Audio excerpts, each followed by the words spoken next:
নমস্কাৰ, মই ৰঞ্জন চৌধুৰী। যোৰহাট যোৱা ২-৩ দিন উত্তাল হৈ আছে, আপোনালোকে গম পায়। উত্তাল হৈ থকাৰ আঁৰতো কিবা এটা আছে, সেইটো নিশ্চয় আমি ব্যাখ্যা কৰিম। দীঘলীয়া ভিডিঅ' নহ'ব, লেকিন একেলগে চাব আৰু আমাৰ চেনেল ছাবস্ক্ৰাইব কৰিবলৈ নাপাহৰিব।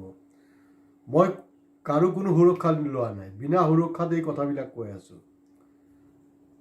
মোৰ এই মুহূৰ্তত মনত পৰি আছে, মই জানো মোৰ জীৱনৰ ওপৰত সংকট আছে, আৰু এয়া শিলাদিত্য আমাৰ তিনিচুকীয়া যিজন SP আছিলে, তেওঁৰ অলপতে তেওঁ নিজে আত্মহত্যা কৰিলে। তেওঁৰ এইটো ঘৰুৱা বিষয়, সেইটো লৈ মই কথা পাতিব নাযাওঁ।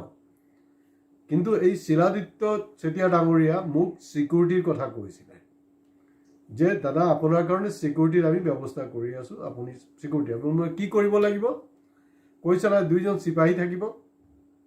মই কি কৰিব লাগে না, আপোনাৰ কাষতে কাৰোবাত আপুনি কোনোবাত এটা থকাৰ এটা বন্দোবস্ত কৰি দিয়ক। মই বোলো যে মোৰ নিজৰে ঠিকানা নাই, মোৰ নিজৰে ঠিক নাই, মই ক'ত থাকোঁ নাথাকোঁ, মোৰতো কোনো হেৰি নাই, মই নিজে যাযাবৰ।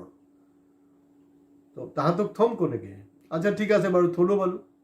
আৰু তেওঁলোকৰ খানা পিনা বোলে না, খানা পিনা সেইটো আপুনি যেনেকৈ খানা পিনা কৰে তাহাঁতকো অলপ হেৰি কৰি দিব আৰু মিলাই দিব আপুনি। শিলাদিত্য চেতিয়া মোৰ এতিয়া মনত আছে দেই। তেওঁৰ মৃত্যুৰ পিছত এটা এপিছড কৰিম বুলি ভাবিছিলোঁ, কিন্তু বিশেষ কাৰণত মই কৰা নাই। তো মই ক'লোঁ মোৰ পক্ষে সম্ভৱ নহয়, মোৰ পক্ষে সম্ভৱ নহয়। কৈছে নে চব নেতাবিলাকে কৰি থাকে নহয়। মই ক'লোঁ ন, আপুনি ভুল কৰি আছে, মই নেতা নহয়, মই সক্ৰিয় সমাজকৰ্মী, লিখা মেলাৰ লগত যুক্ত। আৰু এতিয়া কি হৈছে সেইটো আপোনালোকক জ্ঞাতাৰ্থ মই ক'ব বিচাৰিছোঁ যে যিহেতু লিখা মেলাবিলাকো চৰকাৰৰ হেঁচাত পেপাৰবিলাকত নোলোৱা হৈছে, মই ইউটিউবত ক'বলৈ বাধ্য হৈছোঁ। মই 2024তো কৈছিলোঁ দেই, শৃংখল চলিহা উশৃংখল হ'লে বিপদ হ'ব। শৃংখল চলিহা যদি শৃংখলাবদ্ধভাৱে থাকে তেতিয়াহ'লে তেওঁৰ কাৰণে ভাল, তেওঁৰ পলিটিকেল কেৰিয়াৰে হওক বা যি কেৰিয়াৰৰ কাৰণে ভাল। আৰু সেইটো তেখেতৰ দেউতাক মই সন্মান কৰিছিলোঁ, ভাল মানে হেৰি আৰু। কিন্তু তেওঁৰ দেউতাৰ একজন জাতীয়তাবাদী নেতা, তেওঁৰ এটা সুকীয়া পৰিচয় আছে, কিন্তু তেওঁ যোনটো কৰি আছে এই বস্তুবিলাক কিন্তু এতিয়া তেওঁৰ আত্মাই কিন্তু কষ্ট পাইছে, আৰু গোটেই বস্তুটো কিন্তু ফাটিল হৈ গৈছে, গোটেই বস্তু ফাদিল হৈ গৈছে। মাজত আপোনাৰ আজাদ চৌধুৰীক লৈ বহুত কিবা কিবি হ'ল। আজাদ চৌধুৰী ভাল বেয়া কি কথা মোৰ লগত কোনো মতলব নাই, মই কাকো চিনি নাপাওঁ দেই, চিধা চিধি কথা। আৰু এই কেইদিনত কি হ'ল, এই কেইদিনৰ ঘটনা প্ৰবাহে এটা বস্তু প্ৰতিপন্ন হৈ গ'ল যে আজাদ চৌধুৰীৰ তাৰ কিবা অমুক কৰি দিব তমুক কৰি, এই গোটেই ভাওনাটো চলি আছিলে। যিহেতু গৌৰৱ গগৈ ইতিমধ্যে সভাপতি নিযুক্ত হৈছে কংগ্ৰেছৰ, আৰু তেওঁ স্বাভাৱিকতে যোৰহাটত আহিব, আৰু সেই যোৰহাটৰ প্ৰগ্ৰাম যাতে বানচাল কৰি দিব পৰা যায় তাৰ কাৰণে এটা সন্ত্ৰাস সৃষ্টি কৰিছে। সন্ত্ৰাস আপুনি মই কৰিলে কি হ'ব? আপুনি মই কৰাটো বাদেই দিয়ক, আমি অলপ যদি অসাংবিধানিক কথা পাতোঁ, কথা পতাৰ লগে লগে আমাকতো চিধা এনকাউণ্টাৰ কৰি দিব, জেলত নলয় নহয়, এনকাউণ্টাৰ কৰি দিব। তাৰপিছততো কিবা কিবি কেছ পেজ বনাবই, আৰু সেইটো আছেই। কিন্তু যোৰহাট, মই ইয়াৰ আগতো কৈছিলোঁ, যেতিয়া তথাকথিত দ্বিতীয় ৰাজধানী ডিব্ৰুগড় কৰা হৈছিলে, মই কৈছিলোঁ যে প্ৰথমটো হ'ল যে আপোনাৰ দ্বিতীয় ৰাজধানী কোনো প্ৰয়োজনে নাই, আৰু 2 নম্বৰ হ'লগৈ যে যদি দ্বিতীয় ৰাজধানী কৰিবলৈ আছে তেতিয়া সকলো ফালৰ পৰা যদি চালি জাৰি চায় তেতিয়াহ'লে যোৰহাট হ'বগৈ আইডিয়েল প্লেচ, কাৰেক্ট প্লেচ। কিন্তু সেইটো মুখ্যমন্ত্ৰী ডাঙৰীয়া তেওঁৰ নিজৰ ভেষ্টেড ইণ্টাৰেষ্টৰ কাৰণে সেইটো কৰা নাই, কাৰণ যিহেতু গৌৰৱ গগৈৰ এতিয়া তাত গৌৰৱময় পৰিৱেশ জয় জয়কাৰ হৈ আছে, কথাটো সেইটোৱে। আৰু যোৰহাটৰ ৰাইজ যে সজাগ সচেতন, এয়া কিন্তু আজি 2024ত গৌৰৱ গগৈক জিকাই পাৰ্লামেণ্টত মজিয়ালে পঠিয়ালে, সেইটো তেওঁলোকৰ প্ৰথম অগ্নি পৰীক্ষা আছিলে।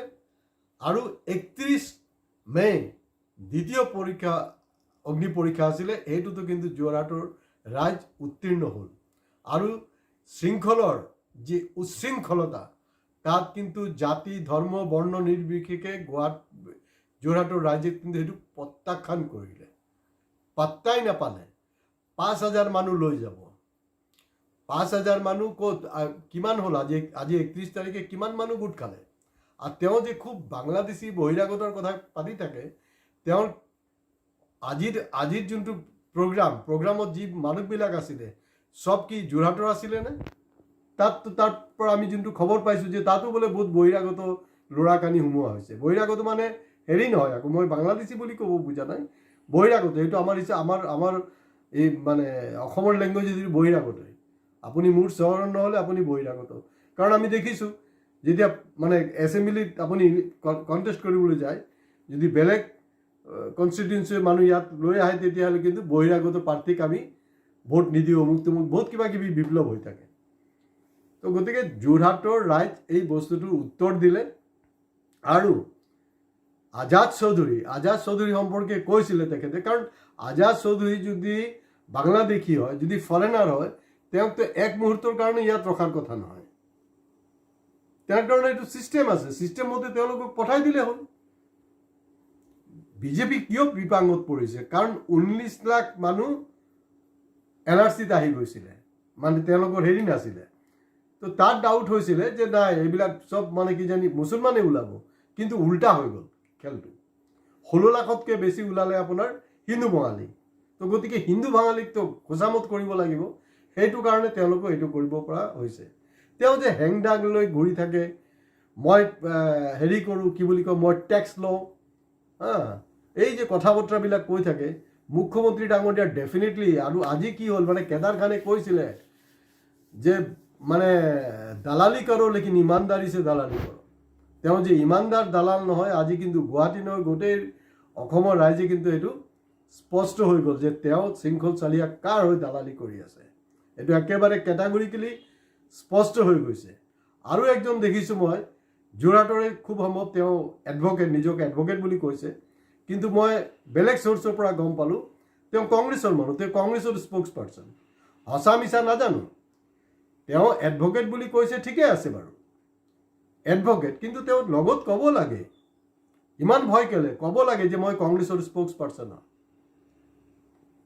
মই কোনো পাৰ্টিৰ স্প'ক্স পাৰ্চন নহয়, মই লিখা মেলা কৰোঁ, মই শ্ৰমিকৰ কাৰণে ফাইট কৰোঁ, আৰু এতিয়া একজন ইউটিউবাৰ হিচাপে কাম কৰি আছে। যেহেতু বাকী টিভি চেনেলে এই কথা বতৰাবিলাক লৈ একদম খাৰাংখাজ কথা পাতিব নোৱাৰে, নকয়, সেইটো কাৰণে মই কৈ আছোঁ।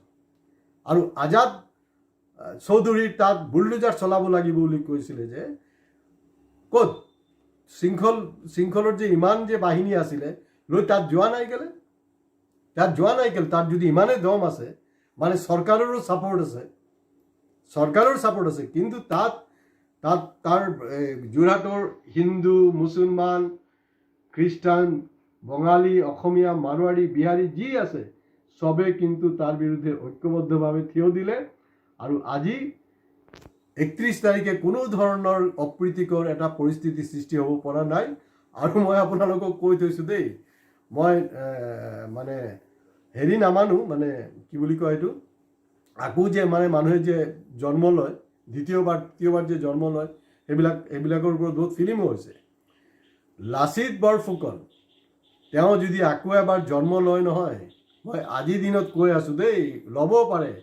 কাৰণ এই সেনাবিলাকৰ যি উৎপাত ষ্টাৰ্ট হৈছে, তেওঁতো অকল নিজৰ মমাৰ, তেওঁতো মোগলক খেদিছিলে, তেখেতকতো মোগলক পৰাস্ত কৰিছিলে, মোগলক খেদিছিলে।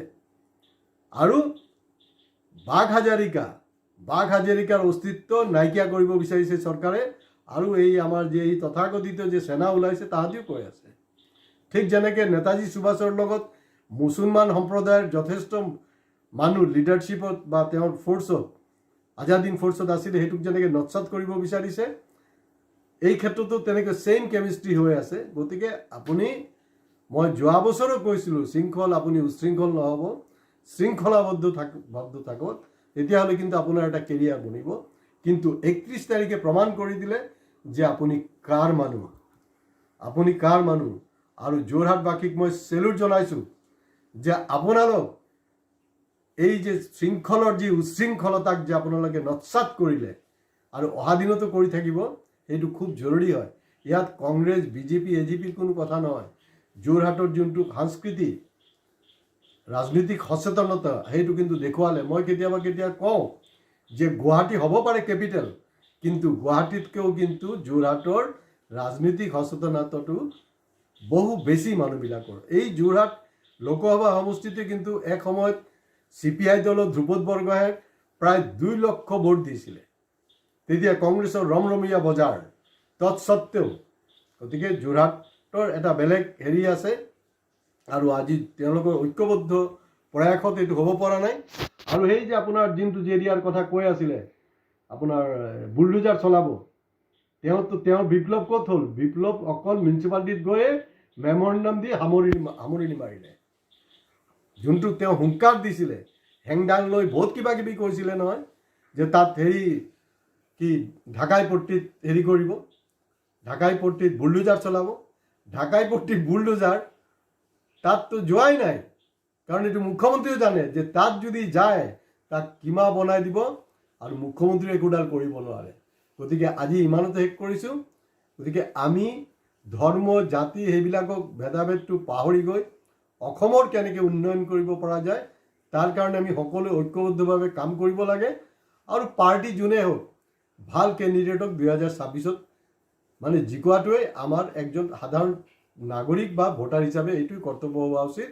আৰু এই ধৰণৰ উগ্ৰ জাতীয়তাবাদ আৰু বিশেষকৈ শাসকীয় দল বিজেপিৰ মানে স্পনচাৰশ্বিপত এই ধৰণৰ যিবিলাকে গুণ্ডামি ভণ্ডামি কৰি আছে নহয়, সেইবিলাক মানে বৰদাস্ত নকৰে।